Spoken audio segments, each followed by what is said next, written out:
పహల్గాం ఘటన తర్వాత భారత్ పాకిస్తాన్ మధ్య ఉద్రిక్తతలు పెరుగుతున్నాయి. భారత్పై ప్రతీకార చర్యలకు దిగింది పాకిస్తాన్. నిన్న పాక్ ఓడలను మన పోర్టుల్లోకి రాకుండా కేంద్రం నిషేధం విధించింది.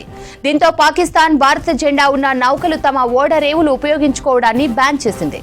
భారత్ నుంచి దిగుమతి చేసుకునే వస్తువులపైన నిషేధం అమలు చేస్తున్నట్లు ప్రకటించింది. పాక్ నౌకలు కూడా భారత రేవులకు వెళ్లడానికి వీల్లేదని ఆంక్షలు విధించింది. ఢిల్లీతో ఉద్రిక్తతలు కొనసాగుతుండటంతో ఈ నిర్ణయం తీసుకున్నామని పాక్ సర్కార్ తెలిపింది. పహల్గాం ఉగ్రదాడి తర్వాత భారత్ పాకిస్తాన్ మధ్య ఉద్రిక్తతలు కొనసాగుతున్నాయి. ఉగ్రదాడికి పాక్దే బాధ్యత అంటున్న కేంద్రం ఆ దేశంపై ఆంక్షలు విధిస్తోంది. తాజాగా మరో షాక్ ఇచ్చింది. ప్రత్యక్ష పరోక్ష దిగుమతులు నిలిపివేసింది. వెంటనే నిషేధం అమల్లోకి వస్తుందని స్పష్టం చేసింది. పాకిస్తాన్ నుంచి మన దేశానికి రవాణా అయ్యే అన్ని ఉత్పత్తులకు నిషేధం వర్తిస్తుందని తెలిపింది. 2023 వాణిజ్య విధానంలో ఒక ప్రొవిజన్ ను చేరుస్తూ కేంద్ర వాణిజ్య పరిశ్రమల శాఖ నోటిఫికేషన్ జారీ చేసింది. తదుపరి ఉత్తర్వులు ఇచ్చే వరకు పాక్ నుంచి ఎలాంటి వస్తువులు ఇక్కడకు దిగుమతి చేసుకోవడానికి వీల్లేదని తెలిపింది. దేశ భద్రత కోసమే ఈ నిర్ణయం తీసుకున్నామని స్పష్టం చేసింది. పాకిస్తాన్ పై ఇప్పటికే పలు ఆంక్షలు విధించిన కేంద్రం నిన్న ఆ దేశ దిగుమతులపై నిషేధం విధించింది. ప్రత్యక్ష పరోక్ష దిగుమతులు నిలిపివేసింది. వెంటనే నిషేధం అమల్లోకి వస్తుందని స్పష్టం చేసింది. పాకిస్తాన్ నుంచి మన దేశానికి రవాణా అయ్యే అన్ని ఉత్పత్తులకు నిషేధం వర్తిస్తుందని తెలిపింది. మరోవైపు ఆ దేశానికి చెందిన అన్ని ఓడలను మన పోర్టులకు రాకుండా బ్యాన్ చేసింది. భద్రతా సమస్యలు, జాతీయ ప్రయోజనాల కోసం ఈ నిర్ణయం తీసుకున్నట్లు డైరెక్టర్ జనరల్ షిప్పింగ్ తెలిపింది. దీంతో ప్రతీకార చర్యలకు దిగింది పాకిస్తాన్. జమ్మూ బార్డర్లో కండిషన్, కేంద్రం చర్యలకు సంబంధించి మరిన్ని అప్డేట్స్ అనిల్ అందిస్తారు. అనిల్, డీటెయిల్స్ ఏంటి? ఎస్ శ్రవంతి, ఈ ఏదైతే పహల్గాం ఉగ్రదాడి జరిగిన తర్వాత భారత్ అండ్ పాకిస్తాన్ మధ్య మాత్రం రోజు రోజుకి పరిణామాలు చాలా తీవ్రంగా ఉగ్రరూపాన్ని దాల్చుతారని చెప్పొచ్చు. పూర్తిగా కూడా ఆ పహల్గాం ఏరియా మొత్తం కూడా పూర్తిగా కూడా అక్కడ ఉన్నటువంటి ఏవైతే ఇప్పటికే చాలా ఏదైతే పీఓకే పాక్ ఆక్యుపైడ్ కాశ్మీర్కి సంబంధించి కానీ తర్వాత ఉగ్రదాడి జరిగినటువంటి ఏరియాలు కూడా పూర్తిగా కూడా నిర్మానుష్యంగా మారాయి. ఇక ఇప్పటికే పాకిస్తాన్ కూడా కవ్వింపు చర్యలకు పాల్పడుతుంది. 10 రోజుల పాటుగా కూడా ఈ ఏదైతే కాల్పుల విరమణ ఒప్పందాన్ని అయితే ఉల్లంఘించి తెగబడుతుంది. సో దానికి ధీటుగానే భారత్ సైన్యం కూడా బదిలిస్తుంది. ఇక రోజు రోజుకి పాకిస్తాన్కి మాత్రం భారత్ గట్టి షాక్ ఇస్తుంది. ఇక నిన్న మనకు వాణిజ్య పరంగా కనుక చూసుకున్నట్లయితే భారత్ సంబంధించినటువంటి ఏదైతే పాకిస్తాన్కి నుంచి వచ్చేటువంటి కానీ పోయేటువంటి ప్రత్యక్ష పరోక్ష ఎగుమతి దిగుమతులకు సంబంధించి పూర్తిగా కూడా బ్యాన్ చేసింది. పాకిస్తాన్కి సంబంధించినటువంటి ఓడలను కూడా మన పోర్టులోకి రాకుండా కూడా పూర్తిగా కూడా బ్యాన్ చేసినటువంటి పరిస్థితి. అదే క్రమంలో పాకిస్తాన్ కూడా ఇండియా నుంచి వచ్చేటువంటి ఓడలు కూడా తమ పోర్టులకు రాకుండా కూడా వారు కూడా అటు బ్యాన్ చేసినటువంటి పరిస్థితి. సో మొత్తానికి మాత్రం ఒక కీలకంగా రోజు రోజుకు అయితే పరిణామాలు మారుతున్నాయి. సో రోజు రోజుకు ఒక్కొక్క సేవలు ఇటు భారత్ నుంచి ఏదైతే ప్రత్యక్షంగా కానీ పరోక్షంగా కానీ సేవలు అందుకుంటున్నటువంటి పాకిస్తాన్కు మాత్రం గట్టిగా బదిలిస్తున్నారు. ఇక ఖచ్చితంగా ఉగ్రదాడికి సంబంధించినటువంటి ఈ ఘటనలు ఏదైతే జరిగిందో ఆ ఘటనలకు సంబంధించి కూడా పూర్తిగా సాక్షాత్తు ప్రధానమంత్రి నిండు ఓ సభలో చెప్పాడు. మొన్న హోంమంత్రి అమిత్ షా కూడా చెప్పాడు. సో ఖచ్చితంగా వేటాడి ఉగ్రదాడులను మాత్రం ఖచ్చితంగా వాటి మీద చర్యలు ఉంటాయి, ఖచ్చితంగా వారిని ఎక్కడున్నా కూడా దొరకబడతామంటూ హెచ్చరించారు. కాబట్టి అటు పాకిస్తాన్ కూడా కంటి మీద నిద్ర లేకుండా భారత్ మా పైన ఏదో చేస్తుందన్నటువంటి ఒక భయంలో ఉన్నారు. వారికి నిద్రలో కూడా ఏదో జరగబోతుంది అన్నటువంటి ఆందోళనలో ఉన్నారు. సో ఇదే క్రమంలో ఇలాంటి కార్యక్రమాలు ఇలాంటి అన్నీ కూడా సేవ కార్యక్రమాలు అన్నీ కూడా సేవలు ఎగుమతి కానీ నీళ్ళకు సంబంధించి కానీ అన్ని విషయాలు కూడా పూర్తిగా భారత్ మాత్రం ఒక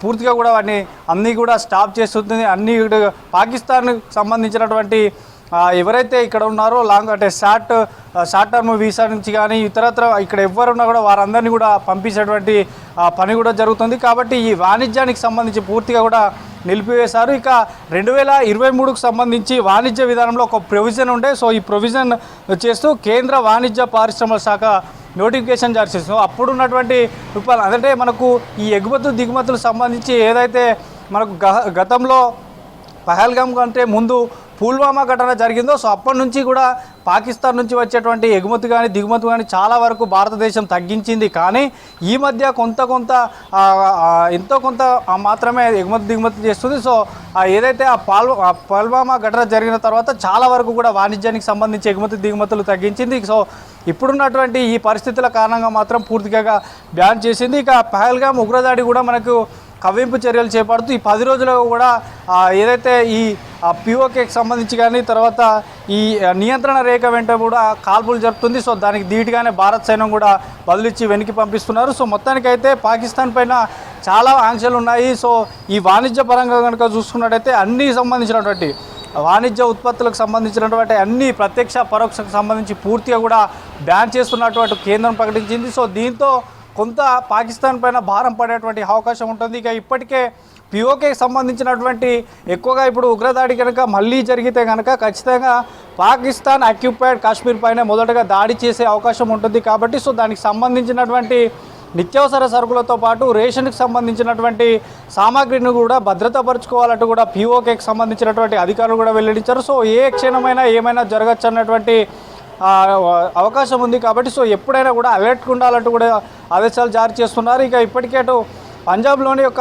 ఏరియాకు సంబంధించినటువంటి కొంతమంది ఇద్దరు గూఢాచారులను కూడా పోలీసులు అదుపులోకి తీసుకొని విచారిస్తున్నారు. సో వీరి నుంచి కూడా కొంత సమాచారం పాకిస్తాన్కి వెళ్తుందన్నటువంటి కూడా అనుమానాలు రేకిస్తున్నాయి. సో తాజాగా ఈరోజు ఉదయం కూడా వారిని అదుపులోకి తీసుకున్నట్లు తెలుస్తుంది. సో మొత్తానికైతే ఇటు భారత ప్రభుత్వం పూర్తిగా కూడా అన్ని రకాల సేవలను నిలిపివేస్తున్న క్రమంలో ఇక ఎన్ఐఏ కూడా పూర్తిగా అక్కడ దర్యాప్తు చేస్తుంది. అక్కడ లోకల్ వారిని తర్వాత పాత ఉగ్రదాడులు ఎవరైతే ఉంటారో పాత ఉగ్రవాదులను కూడా వారిని కూడా విచారిస్తుంది. తర్వాత జమ్మూ కాశ్మీర్లో ఆ పహల్గామ్ ఘటన జరిగిన తర్వాత అక్కడ ఉన్నటువంటి ప్రత్యక్ష సాక్షులను కూడా విచారిస్తుంది. సో మొత్తానికైతే ఇటు ఒకవైపు విచారణ తర్వాత త్వరలోనే కేంద్ర హోంశాఖకు కూడా ఈ రిపోర్ట్ అందజేయనుంది. సో ఇవన్నీ జరుగుతూనే పాకిస్తాన్కు మాత్రం పూర్తిగా కూడా ఒక స్టాప్ అయితే పడబోతుంది. అన్ని రకాల సేవలు పూర్తిగా కూడా నిలిపివేస్తున్నారు. సో అదే క్రమంలో ప్రతి ఒక్క పోర్టులో కూడా ఒక